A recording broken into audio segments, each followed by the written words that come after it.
Half our political parties are personality cults, and the other half are family firms. In a healthy, functioning democracy, no party should be controlled by a single family, and no party should be subject to the rule of a single individual. Joe Biden is president of America, but Democratic voters do not regard him as a god. To Modi, he is presented as a semi-designed figure, like a mixed, as a combination of a guru, a badshah, and a god. Our press is timid. Our judiciary also one cannot completely trust in. Our bureaucracy and our police always do the bidding of the ruling party, whichever the ruling party is.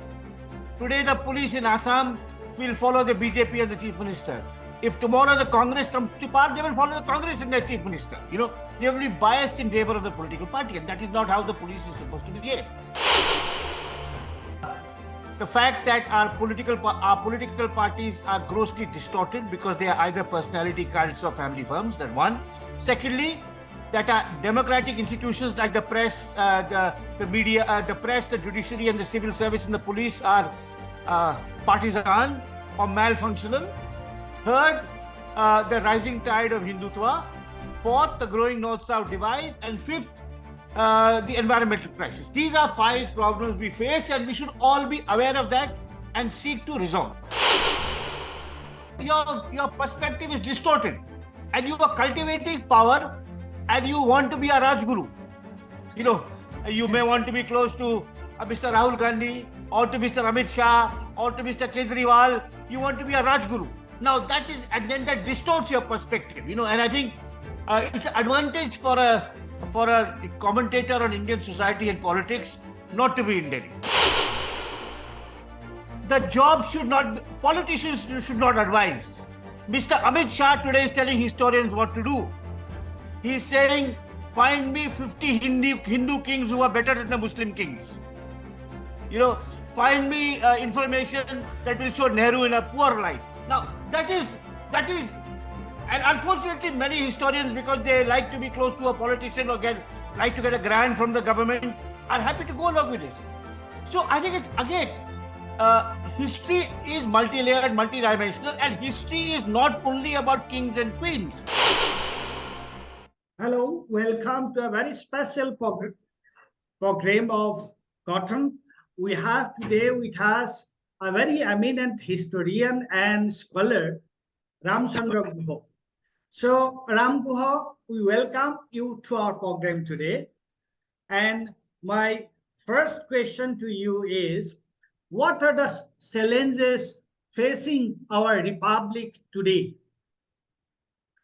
So, Paresh, first of all, I'd like to say that a rocky road is in the DNA of India. It's in the horoscope of India. That's because we are a very large, diverse, sometimes divided country. And unlike a small, homogeneous country, shall we say, like Singapore, which is mostly Chinese, or Denmark, which is mostly white, where, which can maintain its nationhood and democracy in a relatively stable and incident-free way, we will always have problems. The question is, are these problems manageable, or do they go out of hand? Can disagreements be resolved non-violently, or does either the one party or the other, either the rebel or the state, have to take to the gun? So we will always face problems, minor or major. At the present time, I'd say that there are a series of major problems we face, and I'm not ranking them in any order of importance. But if I was asked to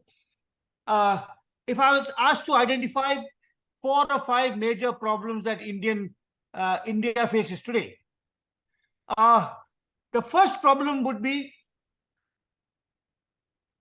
the nature of our political parties. Half our political parties are personality cults, and the other half are family firms.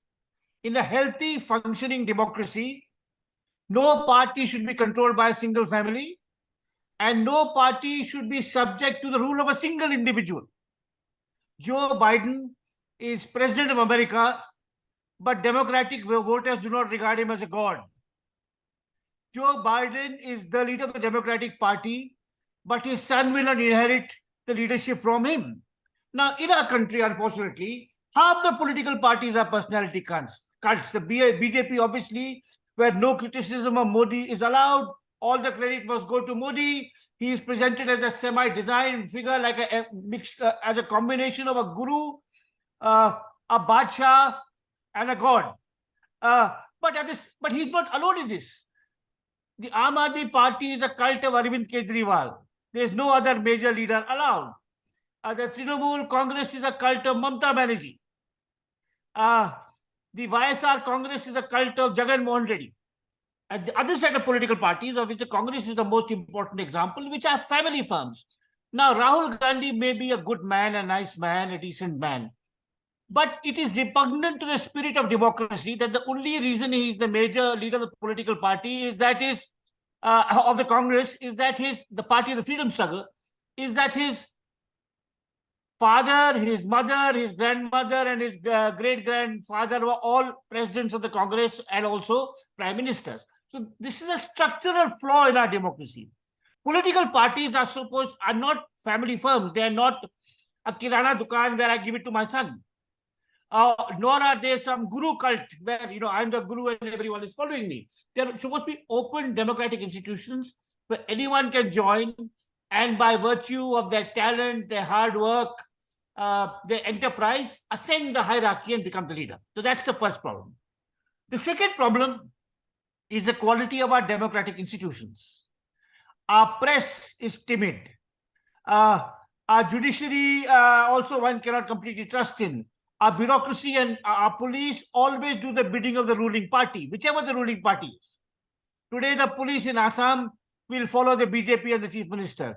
If tomorrow the Congress comes to power, they will follow the Congress and their chief minister. They will be biased in favor of the political party, and that is not how the police is supposed to behave. So, our political parties are distorted and perverted. Our democratic institutions like the police, the civil service, the media are suboptimal. A third problem is rising majoritarianism. When India was created in 1947, it was also divided.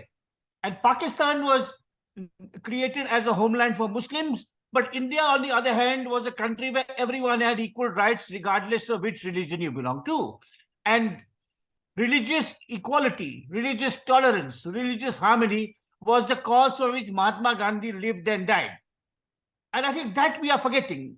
And this idea of a Hindu Rashtra, I find repugnant. Do we want to become like a Hindu Pakistan? Look what happened to Pakistan when they made religion the defining criteria of citizenship. So that's problem number 3. Problem number 4 is a growing north-south divide. The southern parts of India are the most progressive, the most dynamic, but they are the parts that have the least representation in parliament and the least impact on public policy. They also subsidize the poorer countries, poorer states of the north. And the final problem, at least the 4th and the 5th major problem I would identify, is environmental degradation, which is raising a question mark about the sustainability of the economic development process. The state of our water, our air, our forests, contamination of our soils. We are in an environmental disaster zone, and we will pay a heavy cost for this. So these are 5 problems we face, and I will just briefly remind your viewers of each one of them. The fact that our political parties are grossly distorted because they are either personality cults or family firms. That one. Secondly, that our democratic institutions like the press, the media, the press, the judiciary, and the civil service and the police are partisan or malfunctional. Third, the rising tide of Hindutva. Fourth, the growing north-south divide. And fifth, the environmental crisis. These are 5 problems we face, and we should all be aware of that and seek to resolve. Now, my question is that, okay, you have very rightly actually described certain challenges facing our the republic, and particularly 2 things are very important, as you have said. That one is the political party, nature of the political party, and the nature of our institutions. These are two very important things. And the other things are also, I don't undermine them, particularly the environmental degradation. That's a very, very important aspect. Now, so far, now, see, generally, how do we tackle with these challenges? How do we take to them? Generally, one. And first, I would like to like your response to that. You know, Paresh, I am a scholar. I am a scholar. I am not a politician. I'm not a policymaker. I can identify the problems. I'm not a miracle maker who will tell you how to solve them.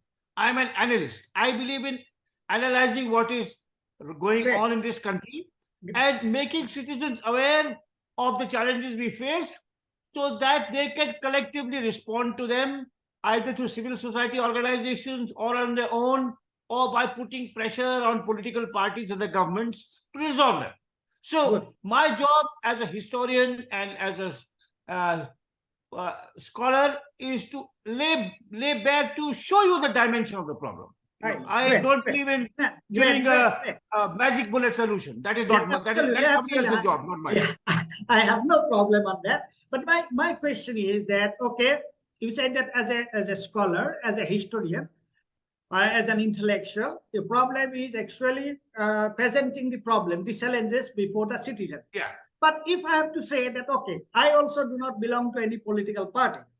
And now question is, as a citizen, as a citizen of this country, how an individual, how an independent citizen should respond to these challenges facing our country now? That's, as I don't prescribe. Even young people write to me often saying, sir, what career should I follow? You know, I cannot give advice. I mean, my job is, you know, as I said, I don't want to be a guru-like figure myself. You know, I don't want to. So I think that's not my responsibility. My responsibility is analysis, study, documentation, and communication. So one of the things that I do, I write a fortnightly column in the Telegraph. This is carried in 10 languages. It's not just in English. It comes in many languages. Once upon a time, it included Assamese. Then the Assamese column was dropped. Maybe it will come back. I hope so. So that you communicate your ideas as widely as possible. Not only write for fellow scholars, not only write in English. And that's a way of deepening the democratic discourse and making citizens more self-aware and more willing to act on the basis of their knowledge and their principles. Great. Now you are actually, you have, though that indirectly you have answered my question. You say that, okay, as a responsible citizen, as a scholar, you should present, you should explain the problems to the public. And then it is up to them how they would respond. But the thing is that many of the scholars, many of the intellectuals, the people in the academia, they don't see the problems as you see them or as I see them. What do you say on that? So that things will change slowly. I mean, I think, social change happens slowly. One should not be impatient. One should trust that knowledge will percolate, that falsehood will, be shown its place. So I think it's important, in my view, it's important for scholars like me to communicate widely, not just write for their peers. It's also important they can have views, they can have philosophies, but they should not attach themselves to any political party. I think for me, one of the advantages I have as a historian of Indian democracy, as a commentator on Indian politics, one of the advantages I have, which you also share, is that we are far away from Delhi. Yes, you are from Bangalore. You are in Assam. Here in Guwahati. You are in Guwahati. So, yeah. I think what happens is, if you are a writer in Delhi, you are always hanging around with politicians. You are going to press conferences, you're going to parties, you're going to, I see India International Center. all of that. And your perspective is distorted. And you are cultivating power and you want to be a Rajguru. You may want to be close to Mr. Rahul Gandhi or to Mr. Amit Shah or to Mr. Kejriwal, you want to be a Rajguru. Now that is, and then that distorts your perspective, and I think it's an advantage for a commentator on Indian society and politics not to be in Delhi. I think it could be Hyderabad, doesn't have to be Guwahati or Bangalore, it could be, it could be Hyderabad, it could be Nashik, it could be, Bilaspur, it doesn't matter. So I think that's the closer, intellectuals are very vain people. They like to exaggerate their influence. They want to think that they can influence the chief minister or influence a prime minister. Yeah. Now, I think that is a mistaken kind of vanity. Important thing for intellectuals is independence, autonomy of thinking, and clarity of expression. You arrive at your own ideas, you do your own research, you arrive at your own ideas, and then you express them clearly and in a language that the Aam Aadmi and the Aam Aurat can understand. But if you think that you are making history, or that you are changing policy, or that you can advise politicians, intellectuals should never aspire to be Rajgurus. At least I have never aspired to be a Rajguru. So we are in an advantageous position because we are in the peripheries. Yeah, not that's right. Very much so. Very much. Yeah. Very much so. Very much so. Now I would slightly change the subject. Now there's a lot of things going on, the controversy going on about rewriting of history. As a great historian, as a historian of modern India, as you say, historian of democracy, social institutions. So what is your take on this rewriting of history? How can we change the past? So history, one great historian, the Dutch historian Peter Gale said, history is an argument without end. It has many layers which you have to unpeel, many perspectives. There is no single truth. It is not like physics or mathematics. So there are multiple ways of looking at history, but the job politicians should not advise. Mr. Amit Shah today is telling historians what to do. He's saying, find me 50 Hindu kings who are better than the Muslim kings. Find me information that will show Nehru in a poor light. Now, that is, and unfortunately, many historians, because they like to be close to a politician or like to get a grant from the government, are happy to go along with this. So I think history is multi-layered, multi-dimensional, and history is not only about kings and queens. It's about how ordinary people live, what they wear, what they eat, what houses they build, what is the relationship to the landscape, what are the forms of cultural expression, what are the inequalities in landholding, in economic assets. So unfortunately, this government has made history into Hindu versus Muslim, Congress versus Hindutva, Nehru versus Savarkar. It is a very, not only it's a politicized view of history, it's a very narrow-minded view of history. History is a much more capacious subject. There's social history, cultural history, gender history, environmental history, the history of art, architecture, landscape. This history is a way of showing the many dimensions of human life over the centuries and educating the reader about how different people lived, struggled, created, and so on and so forth. And again, just as academics should stay far away from politicians, politicians should stay far away from history and manipulating history. Now, it is true that the Congress, when they were in power, may have also wanted to present their version of history in which the Nehru family was front and center. But the BJP has taken it to another level, where the Home Minister is giving instructions to historians. Aisa karo, aisa mat karo. Now, this is history as propaganda. This is not history as scholarship, not history as literature. It becomes history as propaganda, and I totally oppose that. Now, how do we actually, now this challenge is, again, this is a challenge that rewriting of history or politicization of history. Now, how should the historians take to it?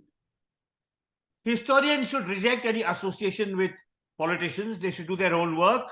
They should look for new sources. They should be curious, not think before they start their research, they will arrive at a judgment, that Muslims are bound to be bad and Hindus are bound to be good, which is what Hindutva historians do. Or in the old days, Marxist historians wanted to find exploitation everywhere, So history driven by ideology will want to distort the evidence history is driven by enchantment, by wonder, by curiosity, by being willingness to change your mind depending on the evidence, not by promoting a certain political or ideological point of view and cutting shaping the or distorting the evidence to suit that point of view. So I think again, independence from ideology and political party, it's important for the political commentator, and it's also vital for the historian.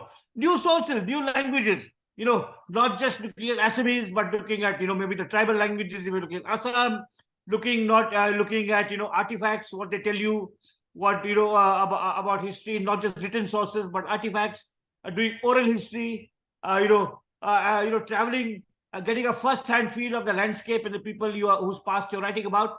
It's a fascinating craft, but if it's subordinated to proving a particular point of view, subserving the interest of a particular political party, then it is ideology and propaganda. It is not history. It's not history. Thank you. Thank you for your precise presentation on that. Now, you see, I am coming to another aspect.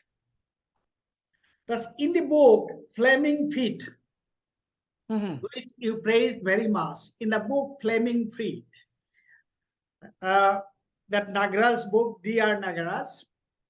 And in that book, there is an essay on Ambedkar and Gandhi. Correct, and there is a soliloquy on Gandhi and Ambedkar. Now, yes. If today, Ambedkar and Gandhi would have been living today, if they have been living today, how would they respond and react to the present situation in the country? So I cannot, predict how they would respond, but I can say this, that as an Indian scholar and Indian Democrat living in 2023, which is 75 years after Gandhi's death and almost 67 years after Ambedkar's death, I would like to bring the two of them together. I can learn from them both. I think even when it comes to reforming the caste system, you need Ambedkar and Gandhi. Ambedkar as a radical critique from below, as a Dalit who has seen oppression and discrimination in his life, and Gandhi who recognizes that the practice of untouchability is a blot on Hinduism. It disfigures Hinduism. Ambedkar you need for his ideas on federalism, on economics. Gandhi you need for, as I've already said, for his deep commitment to Hindu-Muslim harmony, and also for his environmental consciousness. I mean, Gandhi in as early as 1928 said, God forbid that India take to industrialization after the manner of the West. It will strip the world bare like locusts. And China and India are today stripping the world bare like locusts. So Gandhi wanted India to progress, to develop, but in a responsible way, keeping our environmental resources in mind. So then the transparency of his life, his commitment to truth, Ambedkar's fearlessness, Ambedkar's emphasis on education. So we can learn different things from both of them. India today needs to uphold and build upon the legacy of Gandhi and Ambedkar to confront the challenges that I outlined in the beginning of our conversation. That and we need other influences too, not just Gandhi and Ambedkar. But Gandhi and Ambedkar can still, for democratic-minded Indians, for Indians who believe in truth, justice, equality, fairness, communal harmony, both in different ways, Gandhi and Ambedkar can inspire us. And unfortunately, we are asked to choose. In the old days, the nationalists of the Congress variety disliked Ambedkar, called Ambedkar names because he sided with the British. Today, the Ambedkarites hate Gandhi and pour abuse on him. They are equally mistaken. You don't have to choose between Ambedkar and Gandhi. You can say, I admire Ambedkar a little more than Gandhi. Or you can say, I admire Gandhi a little more than Ambedkar. That is fine. I don't, but that they both were great visionaries who understood what Indian society needed to improve, reform, redeem itself. That is without dispute. And we should be proud to affirm both and draw different things on them because they are both relevant. They are both timeless. Unlike Golwalkar and Savarkar of the Hindu right, who are only teach us to polarize and to hate and to demonize. So against, you put Golwalkar and Savarkar on one side and Gandhi and Ambedkar on the other side, and you know which direction India should follow. And what is happening right now in this country. So Gandhi and Ambedkar is pushed aside, and Yes. those people are coming to the front. Yeah. Correct. Now, another thing, I'll take you again. I'll ask you to respond to a political question, but then end it with a historical thing. Now, you are from Bengaluru. Now, what do you say about the recent election in Karnataka and this Congress victory? What? So it is a defeat of polarizing politics. Most commentators have talked about the campaign by Narendra Modi in the last few days. And they have said that the Prime Minister's campaign did not have an impact. But the real loser is, Modi is a loser because his image and his charisma have taken a beating. But the real loser is Amit Shah, who for the last 3 years was promoting polarizing politics. He chose as the president of the local BJP, of the Karnataka BJP, a hardline Hindutvawadi called Nalin Katil, who had once praised Nathuram Godse. Later, he was forced to delete his tweet, but actually he had praised Nathuram Godse. He had given power to all the most extreme elements in the BJP, like C.T. Ravi, who was a general secretary, like this, and others. I don't have to take all their names. And the campaign of the BJP in Karnataka was only aimed at making Hindus of Karnataka treat Muslims of Karnataka as their enemies, raising issues of halal, hijab, Tipu Sultan. That's it. And this is going on for the last 2.5 years, not one day. Systematically, they wanted to poison so that Hindus will feel fear and treat Muslims as enemies and vote for the BJP. Fortunately, the Hindus of Karnataka saw through their game. And in that sense, because we have lived through very difficult times. You cannot divide a society on religion. Just look what happened to Pakistan. Look at what's happening to Myanmar. In Pakistan, by treating Hindus and Sikhs and Christians as second class, the whole society has suffered. If you want to go down the Pakistan way, all of us will suffer. So in that sense, I'm relieved. I'm not an unqualified supporter of the Congress party. The Congress party leaders are not in Karnataka, are not without blemish.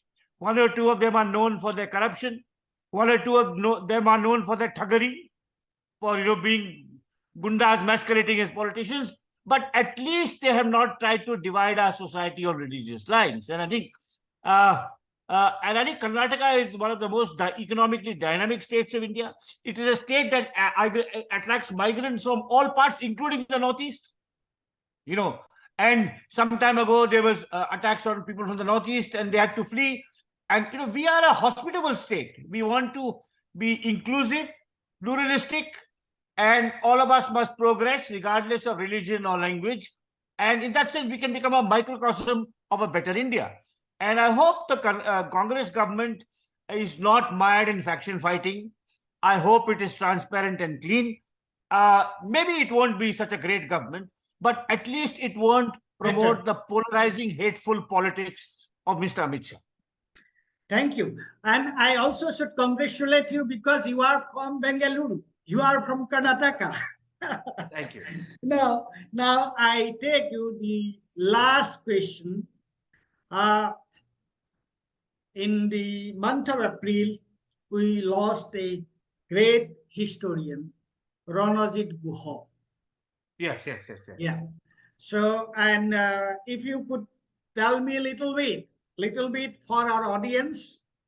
Yeah. First, your association with Ranajit Guha, and then also your tribute to Ranajit. So I did not know him very well. I met him, I think, only once or maybe twice maximum. We exchanged 2 or 3 letters. but I contributed to a volume we edited of subaltern studies. I admired him because he had an interdisciplinary approach to history, that he brought sociology, anthropology, linguistics, and incorporated with the study of history. I admired him because he uncovered new sources. He looked at new kinds of archives. I admired him because he was a fine stylist who recognized that history was both a branch of social science and a branch of literature. Historians have to be analytical. They're not simply storytellers who tell anecdotes. They have to analyze caste, gender, inequality, politics, environment. They have to draw from all these, but they also have to communicate. So history is a branch of social science and of literature. And Ranajit Guha had a fine analytical mind and was a wonderful stylist. He also had the ability to encourage younger scholars. So, he brought together younger scholars in his work, particularly subaltern studies. He had an ability to nurture talent, encourage talent, and, allow it to flourish. So he had many great attributes. He also, unlike me, wrote books in both English and his mother tongue, Bangla. I don't know, Hindi is my second language, and some of my books are translated in English. I can't write original works in Hindi, right? So that's a great gift to be able to write in two languages. But in Kannada, can you write in Kannada? No. My Hindi is my second language because I grew up in North India. Okay. But I can read Hindi, I can speak Hindi, but I can't write, I can write a letter in Hindi, but I can't write an article or book in Hindi. You can write a letter in Hindi. I can write a letter in Hindi. And I recently gave an interview in Hindi last week on the Karnataka elections. I gave one interview in Hindi to a news channel, so I can do that. I can do that. But he wrote major works in Bangla. In fact, one of his books won the Ananda Puruskar, which is a very prestigious Bengali literary prize. Having said all this, I also had some reservations about Ranajit Guha's work. For example, he was a Marxist. I'm not a Marxist. He admired Mao, and according to me, Mao was a tyrant. He had some sympathy for the Naxalites. I have no sympathy for the Naxalites. So, my admiration was with qualifications. I don't have a blind admiration. But on the whole, he was a force for good in the world of history writing because he was a fine scholar, an innovative and insightful writer, and he nurtured talent, which is an important duty of a senior scholar, is to not hog all the limelight, but, it would be good if Narendra Modi was to encourage talent and let the other cabinet ministers get some credit. So Ranajit Guha nurtured talent, and many younger scholars became major figures under his wing, and that is a valuable attribute. Like a musician who trains many disciples, who become great musicians. Yeah. Yes. Partha Chatterjee, Divesh Chakraborty, and all of them. Many others. Yeah. Shahid Amin, Gyanendra Pandey, many of them. Yeah. And even this in Bengal, this Gautam Bhadra. Gautam Bhadra, that's true. Many of them. Now, I found, actually, these days I'm reading about him. I also read some of his books. Now, towards the end of his career, towards the end of his life, he was mostly writing in Bengali, in Bangla. Yes. And Bangla. And he was actually greatly into reading Bangla literature. Now, as a historian, I also this is also very fascinating for me, because when you see Marx and Engels, they're saying that they were Balzac. Marx was saying that actually Balzac, more than a professed political economist, he got resources in Balzac. And that thing was again the other day when I was reading Piketty. That Piketty was again and again, he was actually referring to Balzac. And I find the same thing happening with Ranajit Guha, that all these, you see, Naxalbari, that Mao and those things, and towards the end of his career, he was into reading literature, and that to Bangla literature. No, that's very interesting. And sitting in Vienna in exile, far away, because his wife was from Austria. He married an Austrian lady, and because she was much younger than him, they settled in Vienna. Because after he died, she would have to live where she was comfortable. So Yeah. in Vienna, he was reading Bangla and writing in Bangla. It's quite moving to think of that. Yeah. Quite interesting. And actually, his wife, she has also written a small memoir. It's a very interesting book. The other day I read it. Now, Ram Guha, I'm so happy and thrilled to interview you, and you are so outspoken. I may not agree with all the views expressed by you, That's but then fine. That's fine. I appreciate you so much, and you are so outspoken. You spoke so frankly, and I actually look forward to seeing you more in future. And thank you very much for Thank you. agreeing for this interview. Thank you once again. Thank you, Paresh. Thank you. Okay, bye.